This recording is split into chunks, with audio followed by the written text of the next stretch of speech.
Aron makahatag og mas paspas nga biyahe sa mga Davaoenyo, gikatakdang ilusad sa Davao City ang motorcycle ride-hailing app nga gitawag og Ride It, unang motorcycle app nga nagrepresenta mismo sa Davao City tungod sa logo niining agila. Ride It, proudly Davaoenyo sa nga app.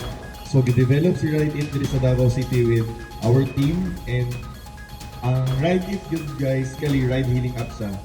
So, ang ride-hailing app na i-familiar mo sa mga other apps na nag-book mo og sakyanan, nag-book mo og motor, ginana po si Ride It.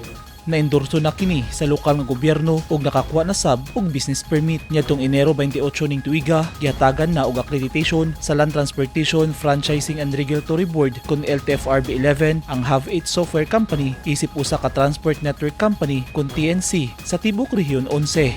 Ang Davao-based nga startup ang nagapadagan sa Ride It app nga gihimo alang sa sayon nga pagbook og mga local motorcycle taxi. Natay accreditation gikan sa LTFRB Central Office. And proud to say na po gihapon nga first siya sa Mindanao nga na-accredit nga TNC or Transport Network Company. RB, matod pa, karon nga mga panahon na nag-aandami kay para mag-hiring yung mga taxi drivers as well as ato ang mga motorcycle pod nga ato ang ma-onboard sa atong app. Maghatag sab kini og mga oportunidad sama sa trabaho, hilabi na sa mga taong dunay motor nga gusto ra sab mag-part-time nga magmaneho aron mahimong Ride It driver. Ang gina-invite ko ng tanan nga makadownload sa app para nga ilig time nga mag-launch kami, magamit ato ninyo ang app, especially sa mga commuters na daily commuters. So for now ma'am, ang atong timeline kay napaka sa tuan sa ato ang driver orientation programs po, napunta sa atong hiring po. Delivery og transport services ang itanyag sa Ride It.